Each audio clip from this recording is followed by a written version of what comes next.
Hello gentlemen, and welcome to J Butler Shoes. My name is Justin Jeffers and I'm the founder here at J Butler. In this video, we're going to talk about how to identify a good fit. That is, how to make sure your shoes fit well or they don't fit well. In order to do that, we're first going to talk about what makes our shoes at J Butler unique and what makes them so great. Then we're going to talk about loafers and why they're slightly different than fitting for sneakers or dress shoes or boots. And then we're going to finish by sharing some best practices on how to identify well-fitting or not well-fitting shoes. So let's start at the top and let's talk a little bit about our shoes from J Butler, what makes them unique, what makes them better, and just certain things to keep in mind when you're fitting for our shoes. So first things first is our shoes are made all on the same last, so all three styles, the Cromwell Penny Loafer, the Milbank Bit Loafer, and the Shipley Tie Loafer are all made on the same last. They're going to fit nearly identically. Next, our shoes are of a D or a medium width. Some shoes are narrower, some shoes are wider, but we really focus on the medium width, which is what most brands offer.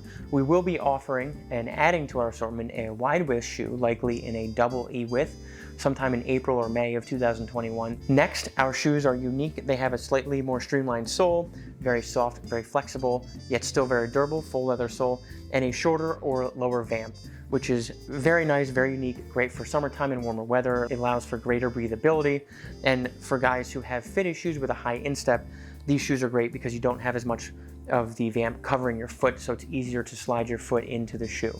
Lastly, I guess I should mention, this is maybe my favorite thing, the leather we use for the lining leather is a beautiful full grain cow leather, super soft, super supple. It will really absorb the oils and sweat from your foot over time and really conform to a beautiful glove-like feel around your foot, which a lot of guys, including myself, absolutely love. Let's next discuss loafers and what makes them unique compared to some of their laced or buckled counterparts. So loafers, you don't have laces, you don't have buckles, you can't dramatically change the fit of the shoe, you don't have a wide margin of error so that if you need to, you can tighten the laces on the shoe to really have the foot fit securely in the shoe.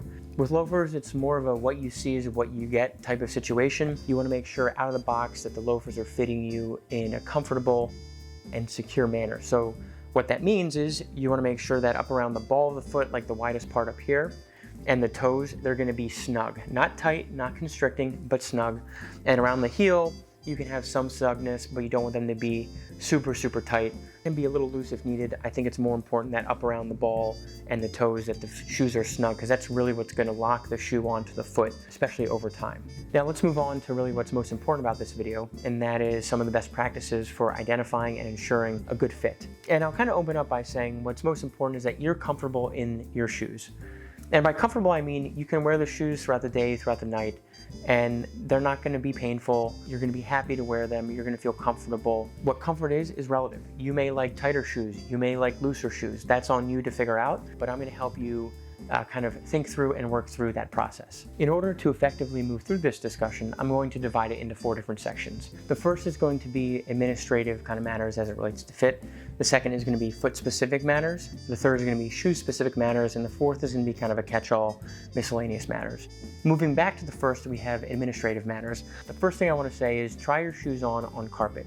Don't try them on hardwood floor or tile or pavement or gravel, because if you do, you could scratch the soles. And most brands, including J Butler, cannot accept shoes back that have damaged soles. The second thing is I recommend you use a shoehorn. Now, using a shoehorn is going to help you preserve the shape of the shoes over time because it helps you preserve the heel and the counter, but it'll also help your foot slide into the shoe.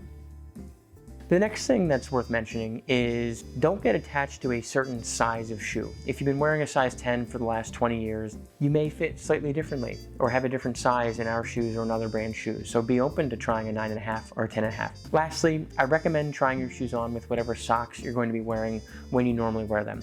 So if you want to wear your loafers with ski socks or athletic socks, try them on with thick socks. If you want to wear them with thin dress socks, as I'm doing here, try them on with thin dress socks. Or if you want to wear them sockless, which is how I wear my loafers about 360 days out of the year, try them on with really thin socks, or if you must, try them on with very clean, bare feet. But we do ask that you try them on, with very thin socks instead. Moving into the second section, which is foot-specific issues, there are 3 things to cover. The first is, I recommend that you try your shoes on in the later part of the day, that is the afternoon or the evening. The reason being is that as the day progresses, maybe you've worked out, you've been on your feet all day, you've had a lot of salt intake, these things can contribute to your foot expanding just ever so slightly as the day goes on. So you want to make sure that you're fitting your feet when they're at their largest, which is going to be at the end of the day. Some guys are going to be on the fence between two different sizes, let's say an 11 and 11 and a half, and you want to fit for that larger of the two sizes. The second thing is going to be your feet, although close, are not perfectly symmetrical. And what I recommend is fitting, again, to the larger of the two feet. So if your right foot is a size 11, your left foot's like a size 10 and a half or 10 3/4, fit to the size 11. You want the other shoe to be slightly loose as opposed to have one that's really tight. That's just not going to be comfortable. That's going to lead to bad blistering and potential long-term issues with the bone structure and the muscle structure within your foot. The third thing to keep in mind is your foot will change shape and it will change size over time. So if you've picked up weightlifting or a new sport, or you've gained or lost a lot of weight recently, your foot may have shrunk or expanded. And you may have to be open to trying a different size. Maybe for the last 10 years, you've worn a size 10, but you just picked up powerlifting and your foot has widened a little bit, it's expanded a little bit. You may have to go up to a size 10 and a half. We've had guys email us about this frequently, and it's not something where we find to be abnormal. It happens. So embrace that change and get shoes that are going to be more comfortable for you. Don't just feel like you need to fit into the size shoe that you've always worn. Now moving on to the third bucket, which is shoe-specific issues, there are a couple things to keep in mind. First, here at J. Butler, we use a great full-grain leather for our upper and for the lining of our shoes, and other times we use alligator or ostrich or suede. But these organic materials that will expand and contract depending on temperature and humidity and all these other things. So what that leads me to say is that don't just try the shoes on for 5 seconds. Try them on and leave them on your feet for 5 or 10 minutes. You're on the carpet, don't scratch them again. Sit with them at your desk or on the couch. Sit with your feet up, your feet down, walk around on them. Get a feel for how they really feel on your foot, and see over maybe 10 minutes as your foot warms up the shoe and warms up the leather, how they feel and how soft they may feel may change. And that's going to better mimic how they're going to feel throughout the day. Because leather is an organic material, it will conform to your foot, not just in the long term, but also in the short term.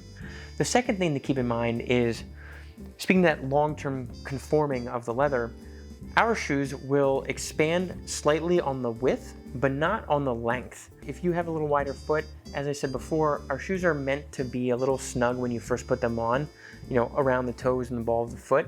Now that's not going to be really snug at the toes. You can have a couple millimeters of space at the end, but it's going to be snug on the width, and that's what's going to keep your foot on the shoe. So if they are a little snug on the width, don't be concerned. That can be a good thing because they will expand ever so slightly. Now, if they're really tight and they're constricting and they're just uncomfortable on the width or the length, then you may have to go up a half size. Or if you're just swimming in them, you may have to go down a half size. Moving on to the fourth section is kind of the miscellaneous matters, kind of the catch-all. 3 things to talk about. The first is, if you're in doubt or if you're between sizes, just order both sizes. So if in one brand you wear a 10, another you wear a 10 and a half, just order both sizes. Try them on from the comfort of your own home. Wear them around for a few minutes. See what pair fits you the best, and then you can return or exchange the other pair. We cover the shipping to send that pair back to us. We'd rather you get the right size the first time around than have to go back and forth on exchanges and returns. The second thing is UK sizing. We get a lot of guys who like to order shoes to the UK, and what we say is there's a 1 size difference. So this pair is a size 10 US, that's going to equate to a size 9 UK. UK is generally 1 size lower. And then the third thing is the Euro scale, which is a whole different thing. I'm not going to go through verbally that whole scale, so I think the best thing is to consult our sizing chart, which we'll include in the link at the bottom of this video, and if we can, we'll include it within this video. But that should give you a pretty accurate conversion between US, UK, and Euro sizing. Having covered the 4 different areas of best practices for trying your shoes on, let's quickly talk about how to identify good fit. Now, fit is relative and comfort is relative. You want to make sure that these shoes are comfortable not just when you try them on, but that you're going to be comfortable in a week from now, a month from now, and a year from now. And comfort is relative to each individual wearer. You may like looser shoes, you may like tighter shoes, that's fine. But have these shoes fit like you like your other shoes to fit. And you want to be comfortable in these. If you're not comfortable, you're not going to want to wear them, and that's not what we want. Now, more technically speaking, you want the widest part of your foot to coincide with the widest part of your shoe. As you'll see here, the widest part of my foot's right here, and the widest part of the shoe is also right here. What you'll see is this. It's almost like a slant like that, and that's fine. You want there to be a snug fit, but not a tight fit. If they're snug, they will widen slightly with wear. The leather will conform to your foot. That is a good thing. If they're really tight and constricting, you may want to try a half size up. On the length, you want there to be a little bit of space, but not too much between the end of your toe and the end of the shoe. Some shoes are designed to give you like half an inch or an inch of space there. That's not how our shoes are designed. We wanted a more natural size and a more natural look to the contours of the shoe. So you shouldn't be swimming at the end of your toes. Now, if they're really close up, like I have a couple millimeters of space here, that's fine. These shoes are still very comfortable for me because they're snug, they hug my foot, and over time, it's a wonderful glove-like feel. Looking back towards the heel of the shoe travels with my foot. If there's a little extra space, there's a little wiggle room, that's fine, but you don't want to feel like you're coming right out of your shoes, like you could just step out of them. That's not good. Maybe you want to go down a half size if that's the case. If they're a little snug, a little tight, that's also going to be fine, but you do have a little more kind of margin for error in the heel than you do in the instep and the ball of the foot and the toes, because that front part is really what's going to keep these shoes on your foot. Now that we've covered some of the best practices for trying your shoes on and identifying a good fit with your shoes, I hope you'll feel more confident in assessing the fit of your loafers and of your J Butlers. If you want to carry the discussion forward, please sound off in the comments below, send us a DM on Instagram at jbutlershoes, send us an email at help@jbutler.com, go to our website, submit something on our contact form, that's jbutler.com. I hope you found this useful and informative, and I hope you find our other videos also useful. If you want to check out our assortment or learn more about our brand, just go to our website, jbutler.com. Thank you all for watching, and I'll see you next time.